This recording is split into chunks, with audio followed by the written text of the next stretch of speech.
আসসালামু আলাইকুম। আমন্ত্রণ বাংলা ভিশন সংবাদে আপনাদের সাথে আছি আমি সাবরিনা আলম। দর্শক, সাভার জাতীয় স্মৃতিসৌধে শ্রদ্ধা জানাচ্ছেন প্রধানমন্ত্রী তারেক রহমান ও মন্ত্রিসভার সদস্যরা। আপনাদের সরাসরি নিয়ে যাচ্ছে সেখানে।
আমরা দেখতে পাচ্ছি যে প্রধানমন্ত্রী তারেক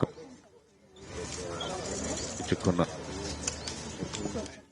মন্ত্রী পরিষদের যারা সদস্য আছেন তাদেরকে নিয়ে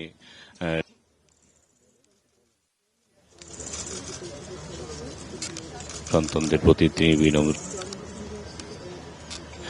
প্রধানমন্ত্রী তারেক রহমান, তার সাথে আছেন বিএনপির মহাসচিব এবং মন্ত্রী ফখরুল মির্জা ফখরুল ইসলাম আলমগীর, সালাউদ্দিন আহমেদ, ডক্টর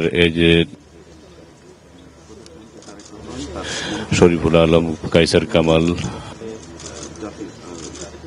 আমির খসরু মাহমুদ চৌধুরী, সর্দার সাখাওয়াত হোসেন বকুল,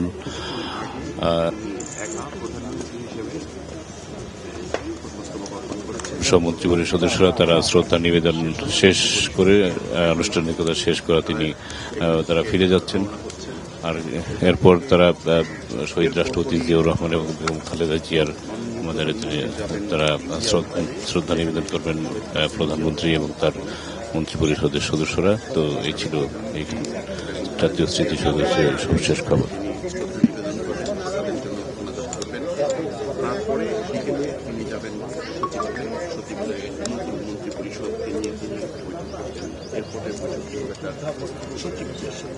দাঁড়িয়ে থাকেন, স্মরণ করে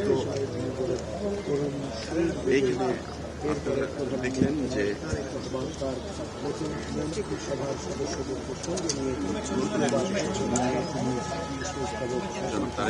এখন তিনি দেখছেন যে সামরিক বাহিনীর বিভিন্ন কর্মকর্তাদের সঙ্গে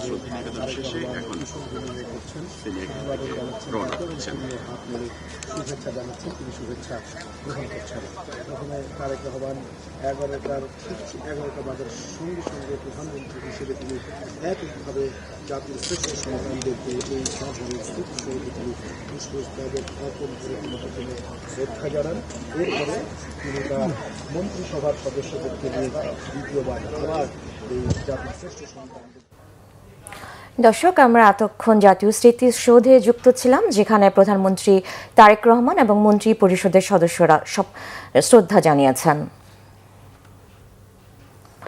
সাভারে জাতীয় স্মৃতিসৌধে শ্রদ্ধা জানিয়েছেন প্রধানমন্ত্রী তারেক রহমান। এদিকে সচিবালয়ে অফিস করবেন প্রধানমন্ত্রী। বিকেল 3টায় অনুষ্ঠিত হবে মন্ত্রিসভার প্রথম বৈঠক। প্রথমে জাতীয় স্মৃতিসৌধে শ্রদ্ধা জানান প্রধানমন্ত্রী তারেক রহমান, পরে শ্রদ্ধা জানান মন্ত্রী পরিষদের সদস্যরা।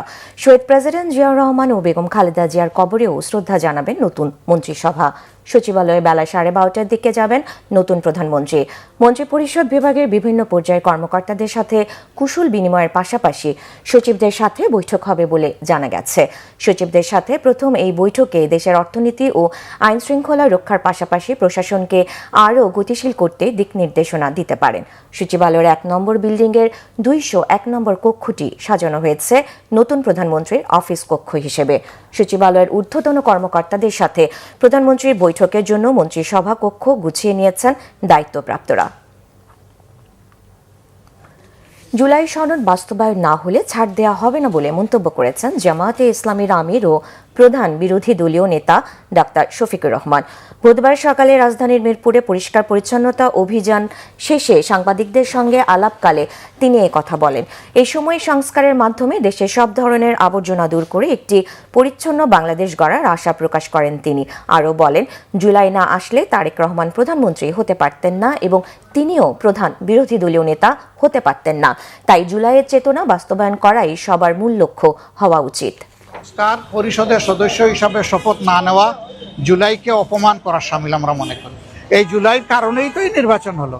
এই নির্বাচন হওয়ার কারণে তারেক রহমান সাহেব হয়েছেন প্রধানমন্ত্রী, আমি হয়েছি বিরোধী দলীয় নেতা। এই জুলাই না আসলে কি আমরা এটা হতে পারতাম? জুলাইয়ের আকাঙ্ক্ষার ভিত্তিতে যে সমস্ত সংস্কার প্রস্তাব সামনে এসেছে, এই সবগুলা বাস্তবায়ন করা হবে এই সংসদের পবিত্র দায়িত্ব। যদি সরকারি দল উদ্যোগ নেয়, আমরা বিরোধী দল হিসাবে সর্বাত্মক সহযোগিতা করব। সরকার যদি উদ্যোগ না দেয়, তাইলে আমরা জনগণের হয়ে সেখানে কথা বলবো, আমরা কিন্তু ছেড়ে দেব না। এই ছিল এখনকার মতো। পরের সংবাদ বেলা 12টায় দেখার আমন্ত্রণ রইল। এছাড়া বাংলা ভিশন সংবাদ ও সংবাদ সংশ্লিষ্ট অনুষ্ঠান দেখতে ভিজিট করুন www.bvnews24.com ও facebook.com/banglavisionnews এবং সাবস্ক্রাইব করুন youtube.com/banglavisionnews। ধন্যবাদ।